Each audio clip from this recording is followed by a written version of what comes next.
Hi! So, paalis ako ng bahay ngayon. Welcome to my day. Another vlog day. Nagpiprepare lang ako ng pre-workout ko sa gym mamaya.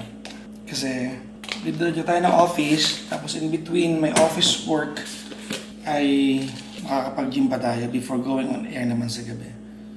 So, right now, I'm taking in 3 or 4, no? Creatine, pre-workout, tsaka BCAA. Naubos na yung glycogen, tsaka yung glutamine ko. Tsaka yung magnesium ko. Wala na akong magnesium, ha? Wala na. No? Wala na akong magnesium. So, yun. Samahan niyo ako today. At, welcome to my day. May neighbor ako na mami that I don't see her anymore kasi she's sick yata, no? So she was moved to another house. And noong umpisa masungit siya sa akin kasi mga pagkakataon nakakapag-park ako sa harap ng gate niya. So she would scold me for that. But I'm hindi rin sa mga may edad talaga. So I would always say, hello po, sorry na po, wag ka na magalit. Thank you po, hello po mami. And I don't see her anymore. So nung huling balita ko may sakit yata. So nasad naman ako. Tapos nakita ko ngayon, parang they are moving things out from the house. So I've not seen her in 3 months. So they're moving things out of the house. I hope that she gets well soon. Parang makita ko siya ulit araw-araw. No? One of my favorite neighbors of all time. Because she reminds me of my lola. So that's a little bit sad right there.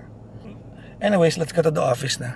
Naglilipat sila ng gamit kasi sabi sa akin they're trying to sell the house kung saan nakatira si mami, yung bahay ko na favorite ko. Kasi minsan she scolds me, pinapagalitan niya ako pag hindi ako nakapagpaalam sa kanya na magpapark ako sandali sa harap ng bahay niya. And yung galit nanay, so ano raw siya, she is getting better. I hope she gets well. Anyways, so we're driving towards the office today. Just like any of my other vlog, it always starts with me leaving the house and going to work araw-araw. Nag-iiba lang na routine pag Sabado, Linggo or whatnot. But then again, it's the same banana. Makulimlim yung araw ngayon. I actually planned na mag-car wash before getting to the office. But with this weather, I do not think it's wise. Hindi ko alam kung wise na magpa-car wash ako. Hindi pa naman madumi yung loob. Actually madumi yung labas. Pero di ba ang panuntunan ko, papa-car wash lang ko pag yung loob na yung madumi. Malinis pa yung yung loob.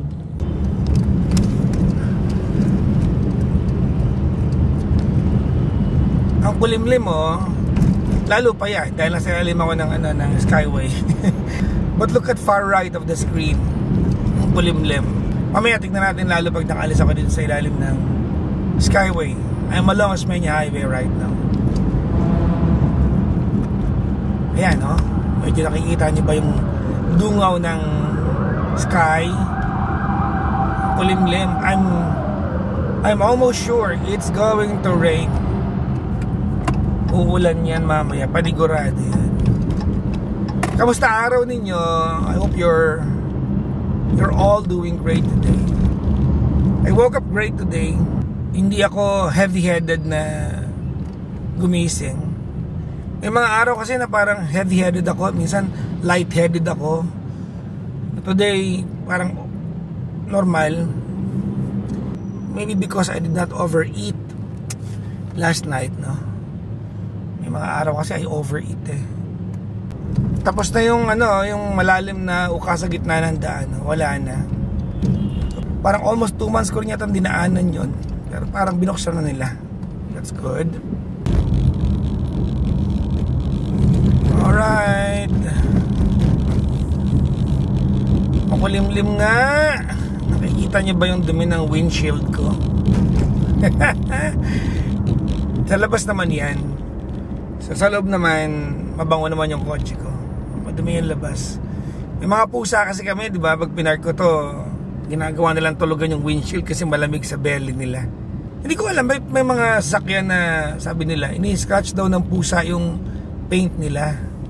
Para sa street naman namin, kahit sa garahe ko sa bahay, yung mga pusa doon, love naman ng mga tao sa neighborhood namin. Pag natutulog si babaw ng mga kotse, they just allow the cats kasi alam nila na yung pusa nagpapalamig lang ng tiyan. Yung nga lang, mag-iiwan ng paw marks. Kaya nakikita niyo yung mga nandyan sa windshield ko. I don't know if you can see it, ha? Kasi hindi ako nakatingin sa camera eh. Alam ko lang naka-on. May mga paw marks, mga footprints, yung mga paw prints, yung mga pusa dyan sa windshield natin. Sana naman wag mo nang umulan until I get to the office. Ayun ako, parang paulan na yata. Dati nasa kanan yung yung dinadaanan, sarado tong left side. Ngayon naman, yung kanan na yung sinara nila, left side na yung daan. So yung warehouse na nasa unang vlog ko, I think previous days, na dinidismantle nila, natanggal na yung bubungan. If you see it. At lumuwag yung traffic dito nung ginawa nilang kaliwa yung lane na available. So yung mga tulay na yan, I'm so excited na matapos yan. I do not know where that will lead to. Pag natapos siguro yan, ang ganda na ng lugar na to, no? It will be so convenient sa mga mag-i-skyway na bababa na Santa Mesa area or San Juan or Mandaluyong kasi malapit eh. Office na tayo, and amazingly walang traffic ngayon, as in sobrang luwag ng kalsada. Ayun o, kita nyo ba yan?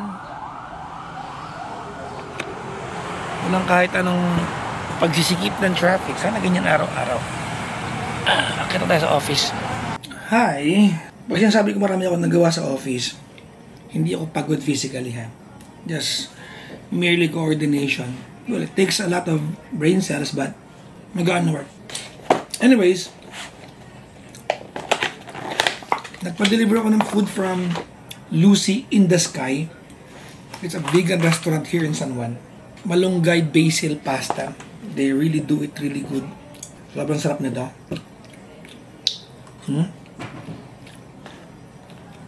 And soy fish. Yeah, they call it soy fish, pero it's a vegan fish. Really good. Ngayon, pag in-order nyo to, may kasamang sausawan. Pero yung sinasawsaw yung soy fish dito. Ang ginagawa ko, hinahalo ko to sa pesto. Tastes good. Just my preference. So, medyo weird kasi may kakaroon ng sweet chili yung pesto, but it works.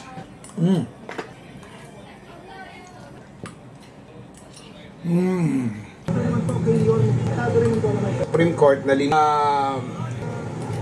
kaya po rainy season yung tubig. 30 minutes ago kumain tayo ng meal natin kanina. Parang antok ako pero I wanna go to the gym and work out. Dahil pag daw nag-workout ngayon, yung antok ko, madadala ko hanggang maka-air tayo. Tayo kung ganun. Gusto ko alive tayo pag naka-air tayo. So, samahan nyo ako sa gym. Umuulan, no? Buti talaga hindi ako nagpa-car wash kanina, no? Dahil kung sakasakali, problema to. Mababad trip ka niyan kasi nagpa-car wash ka tapos uulan. Yung ulan pa naman, yung hindi gaanong malakas, yung sakto lang. So, sisingit tayo dito. Sana pagbigyan tayo. Yan. Bumabay tayo sa coaching nas pula na sa kaliwa natin. Sana pagbigyan tayo. Ayan. Hindi nyo nakikita sa camera eh. Hindi kasi kita eh. Pero may red na Mirage sa left. At pinagbigyan niya tayo. Good job. Naantok ako. Hindi maganda ito. Magle-legs pa naman ako ngayon. Paano ko kaya tatawid to? May baon na kang pre-workout eh. So sana makatulong. Para ininom ko na sa office kanina. Para nag-effect na siya.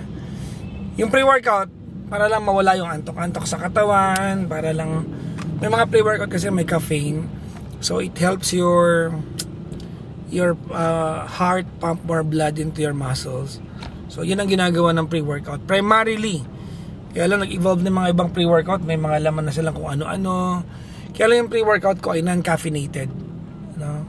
So, ayoko na mag-caffeinated. Kasi pag umiinom ako ng pre-workout ng mga bandang ganitong oras, mga 6 or 7, yung effect niya would last until makauwi ako ng bahay, hindi ako nakakatulog. So gusto ko na makatulog pa rin naman ako kahit naka-pre-workout tayo. So yun, basta inaantok ako ngayon. Ha! Naku, mukhang tulog yata si Glong. Hello? Narinig ba ako, Nak? Ayan.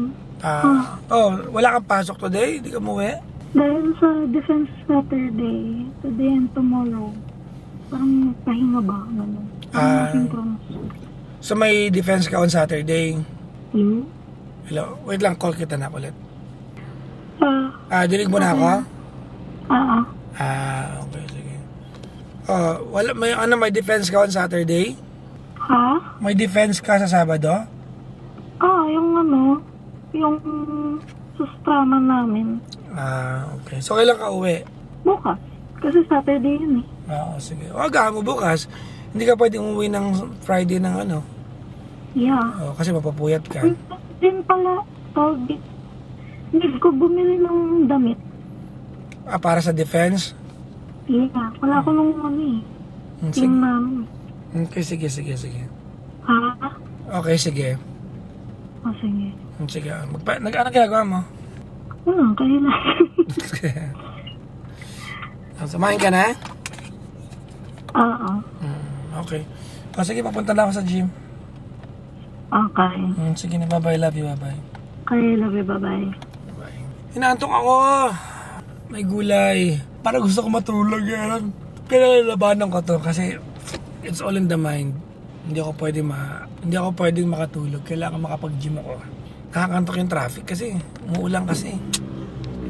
Tapos aircon tong kotse, no? So, masarap itulog. Ayan. If you want to say hello, you say hello now. You come backstage after the show and say hello. If you want to say hello now, you're more than welcome. Where are you? Where, sorry? Can we turn up the lights? Is that okay? Hey, mate.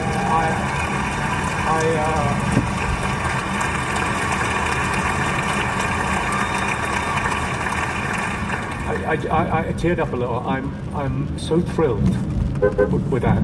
Thank you so much. I really appreciate it. We're here, Santolan Town Plaza.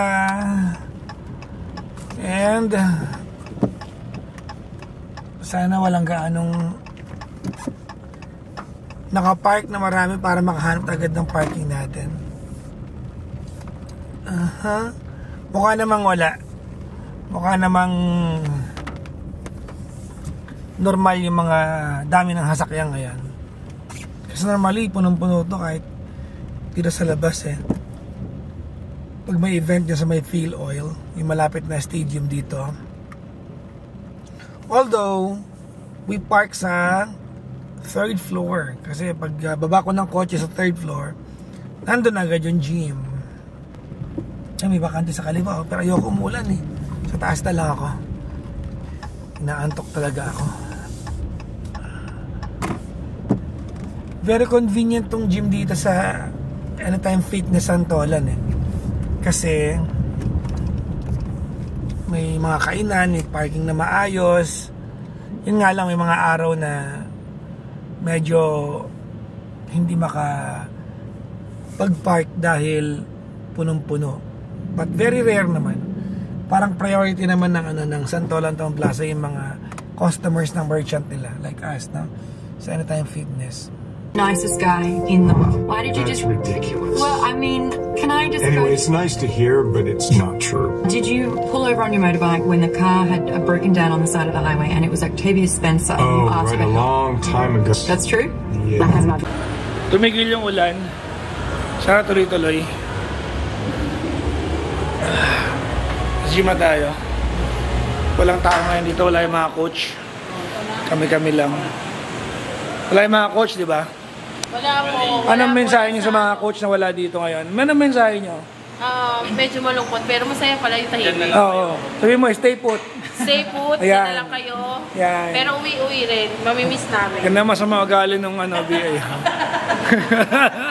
Masama ugali. Legs first set tayo. Yeah.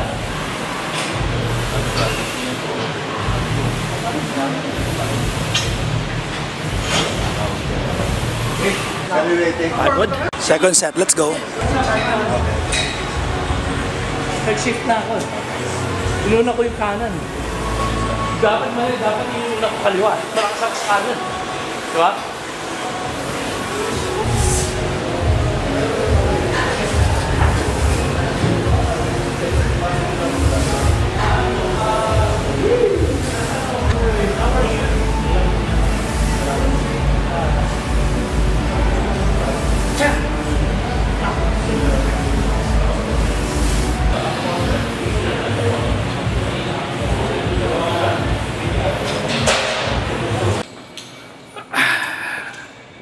Done with the workout.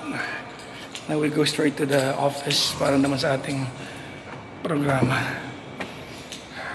I feel energized.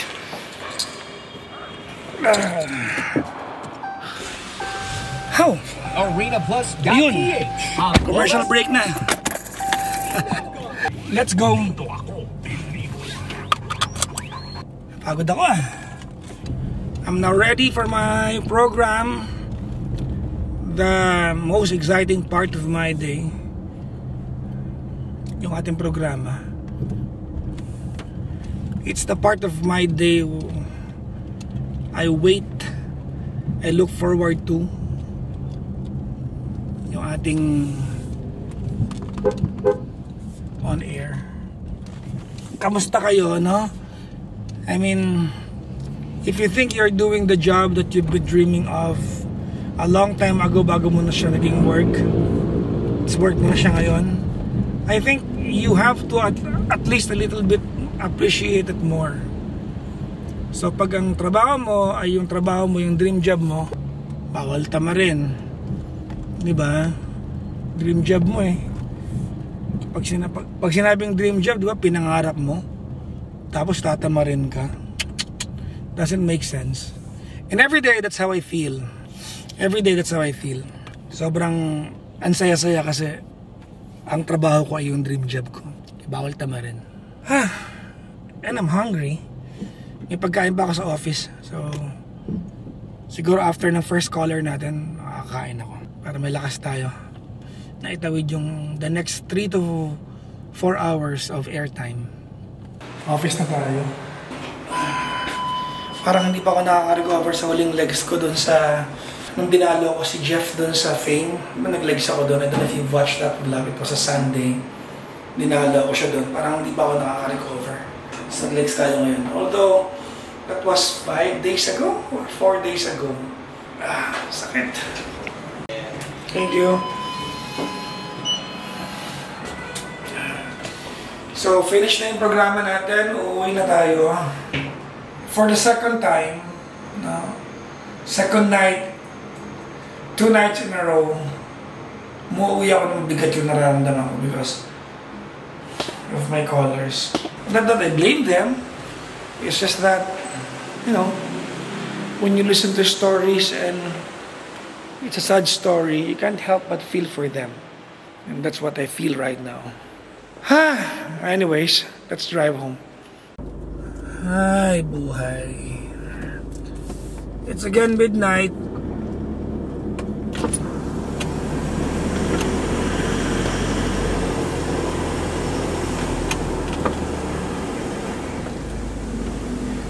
Check ko lang para may tumutulog sa gulong ko. Wait lang ha.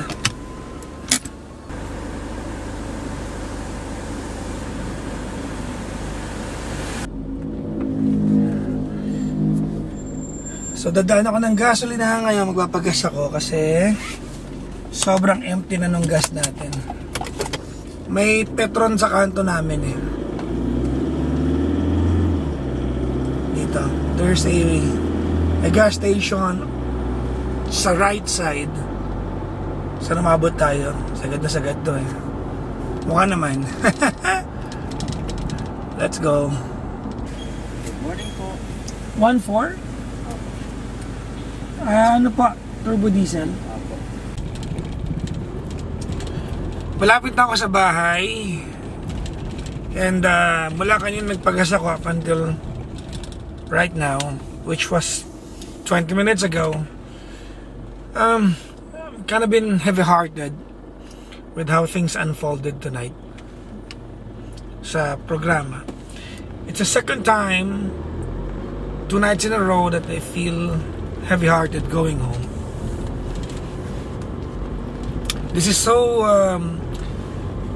in contrast dun sa idea na madalas kong sinasabi na pag baba ko ng telepono, I just forget what went on sa ere, but na sometimes some people would leave an impact sa iyo that you carry them home. So, oh well, it's part of the job. I'm still lucky I'm doing the job that I'm doing, but it comes with nights like this, like umuulan, I get home, I'm alone, I only have my cat, diba, to be content with. When I get home, my dogs are sleeping, and yes, that's my life, and that's okay. Don't feel sad for me, don't feel bad for me, but still, I'm lucky I'm doing the job. Swerte pa rin ako. Maybe just take my job too seriously that I get affected. Kahit na I've been doing radio and giving advice for many years, I'll never get used to heartbreaking stories. I can never not feel for them, because yun naman yung trabaho ko, di ba? I mean, I just literally give all my full attention when I talk to someone on air. So that's that. Anyways, malapit ako sa bahay. Tansya na kayo, medyo malubak etong daan na dinadaan ako ngayon. Baka maalog tong footage. But anyways, yun lang. I thank you all for watching my daily vlogs. Maraming salamat. I appreciate you, and thank you very much sa panonood. Gusto ko kang bago paalam. Yan. Nabiwanag ng konti. Yun lang. Maraming salamat. I'll see you again in the next vlog, which is tomorrow after this one. Bye bye everyone. You guys are awesome. Bye bye.